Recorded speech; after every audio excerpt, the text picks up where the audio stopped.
I want to talk about that because it just happened a few days ago. John, I'm going to give a sort of a brief presentation on our support of the local police campaign, but I asked Jack to make a few comments.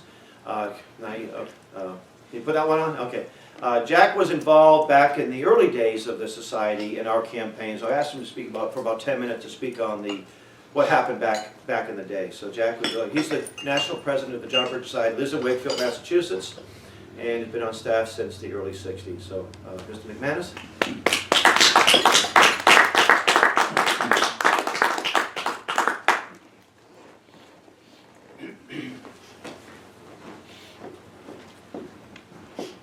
Thanks, Hal. It's always good to be with you folks.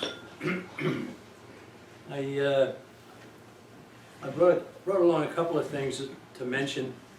The subject of supporting local police, of course, is to oppose federalization of the police. Any country that is a dictatorship always has control of the police. And the police are there to guard the people in power, not to help the people who hired them and so forth. It's a very easy thing to explain in a few words, but it's very hard to get through to some of these politicians, that's for sure. Way back in the 30s, there was a congressman from the state of New York who probably would have been a John Bircher if there had been a John Birch Society back then. His name was Reed, R-E-E-D. And in April 17 of 1935, it was in the Congressional Record, I have a copy of it here, he said this: in the American constitutional system, the power to establish the ordinary regulations of police have been left with the individual states, and it cannot be taken from them, either wholly or in part, and exercised under the legislation of Congress. Okay? So obviously there was concern even back in the 30s about nationalization of police. Well, he wouldn't have bothered saying that. He went on, he said, neither can the national government through any of the departments or offices assume any supervision of the police regulations of the states. And neither the power, the police power itself, nor the discretion to exercise it as need may require can be bargained away by the state. So what he's saying there is the message of the John Birch Society. And when the John Birch Society got started in late 1958, that wasn't an issue at the beginning. It became an issue because members of the society got a hold of Robert Welch and said, here's an issue we ought to be involved in. And he immediately said, you know, you're right about that. And so we started the Support Your Local Police campaign. Interesting that it came from the members. And it's not the only thing that has ever happened in that regard, but it certainly did happen.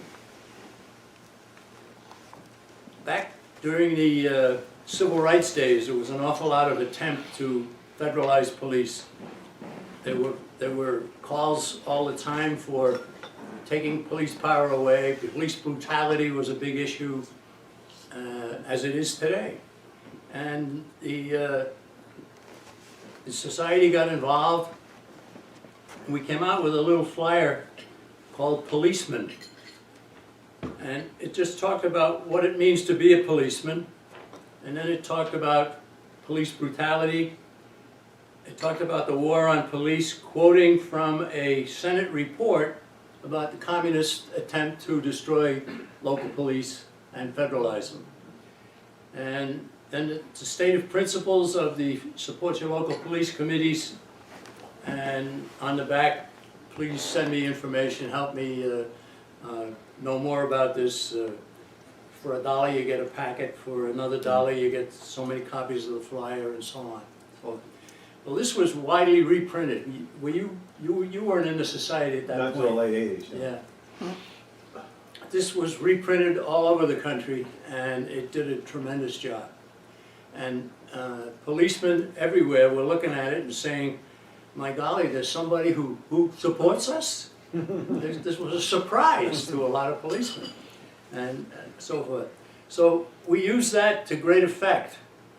Now, then we started putting out articles in the magazines. I don't have these date-wise, but I'll just give you an idea. There's one called Federalizing Our Police.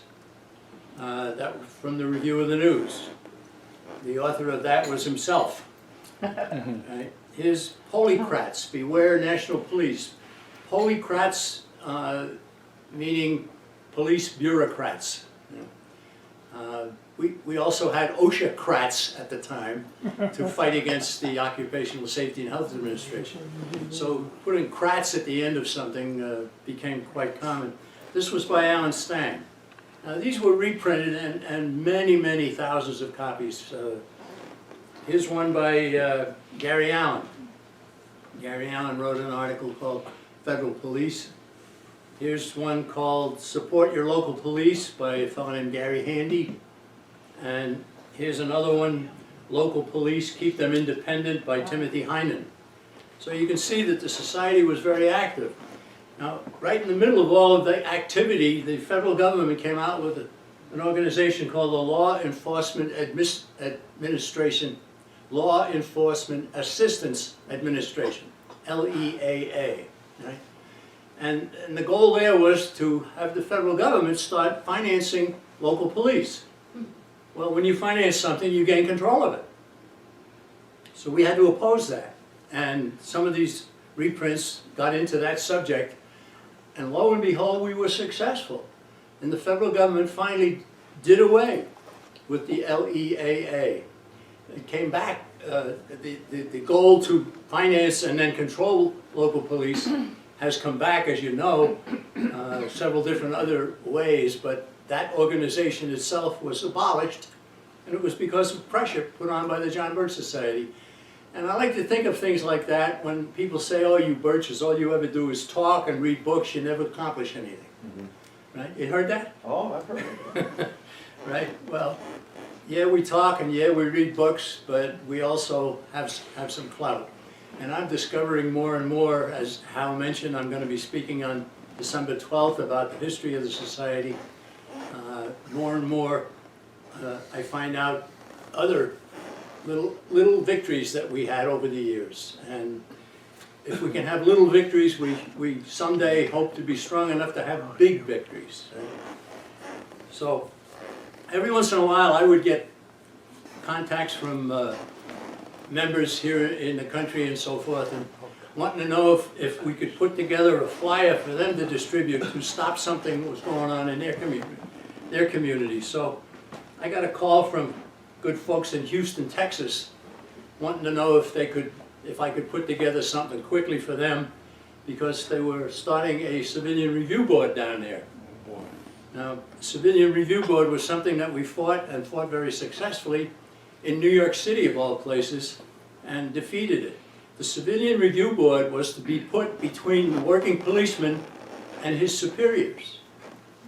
So a charge of police brutality would come, and instead of the police officials dealing with it and talking about it and so forth, or going to the local government agencies and so forth, there was this civilian review board appointed, and all lefties, and they would register a decision on whether or not this policeman should be fired, or should he be docked, should he be fined, should he be put in prison, or whatever. Civilian review board, wherever it was started, totally destroyed the morale of the police. They stopped doing their jobs, which was the intention of the people behind it to begin with. Right? So we fought against the civilian review boards. We beat it in New York City. It slowed it down terribly. Well, the people in Houston, they were worried about a police review board starting in their community. So we took the front page of our policeman flyer and we put it on this 4-pager. And here's a fellow selling newspapers and extra, support your local police, on it. And we sent this down, and lo and behold, the people in Houston distributed these by the thousands, and the civilian review board died in Houston. right? Another victory. Everywhere you turn around, there was a victory here, the Birch Society accomplished this, did this, did this, did this, and so forth. So, yes, things can be done. Now, I don't know what else I put together here rather quickly. I talked about Congressman Reed. Yeah. Well, now we have the New American Magazine. This is the latest, one of the latest issues. And it's all about police under fire. And if any of you in your town would simply get a copy of this, go down to see your local police chief, ask him for a couple of minutes of time, share with him a copy of this, tell him it's to support your local police, and emphasize the word local. You will do your country a big favor, right? So if people in this community and that community and other communities would do that kind of thing, we'd be closer to saving our country and keeping it from going under. The attacks against the police today are intense. I just saw an article, maybe some of you on the news saw about this policeman down in South Carolina who was called in because of a upsetting of the school day by one of the local students. They called in the principal, and he couldn't stop this young girl. And they called in somebody else, he couldn't stop it. So they called the local police, and the policeman came in there and talked to this kid, and obviously got sass in return. So he just turned the chair over, dumped her out on the floor, and dragged her out of the room. He's now under indictment or something. He's now facing all kinds of problems and so forth. But I just read an article about, came over the internet, where a guy said, "The brat got what she deserved." I can just imagine this sassy little thing looking up at a policeman, what must have come out of her mouth. Yeah. You can just imagine. So support your local police is a very important subject. I remember giving talks on this subject 30, 40 years ago even. And I would start off by saying, consider that you're a citizen living in the Soviet Union, and you see a policeman standing on the street corner. Now you have an alternative of going down that way, or you can cross there and go down on the other side of the street. Which would you probably do? You would stay away from that policeman, wouldn't you? But now you're a citizen in the United States, and you see a policeman on the street corner, and what do? You walk up to him and you say, "Hi, how you doing? Hope you're having a good day," so forth. And you're not afraid of him, and he's not after you, and the situation couldn't be more reversed. And what happened in the Soviet Union with people regarding police happens everywhere. Everywhere that totalitarian dictatorships take over, you will find that people fear the police. But good law-abiding citizens, you don't fear the police. Right? Except if you live in some communities I can think of, which I won't name. So we have to support our local police. We have to let them know we appreciate them. It's not an easy job. And little pamphlets like the one I showed, or the entire magazine, which we have, I'm glad to see a pile of them back there. How much are you getting for those, Hal? Oh, $1 a piece. $1 a piece? Okay, well, everybody get a couple of those. But make sure you go see your local policeman, your local police chief. You know, call up the police department, say, "I'd like 5 minutes of the chief's time. When's a good time for me to come by? I have some good news for him." Always say you got good news, and they'll be very happy to receive you. And I think somebody was telling me recently, or maybe at this table right over here, that somebody brought in a copy of the magazine and talked about supporting local police. And the police chief said, in all my years as police, I've never seen anybody come with something to congratulate the police, to thank the police, to help the police, and so forth. You've made my day, right? Mm-hmm. So make the day where you live, and let's keep police locally controlled. I can remember there was a federal official one time said, there are 43,000 police departments in the United States, and it's totally impossible to control every one of them, which was exactly what we were saying. They wanted to control every one of them. They wanted to convert the situation with police just exactly as I described the attitude of a local person would have had in the Soviet Union years ago. So, that's good. Thank you very much. Thank you, Jack.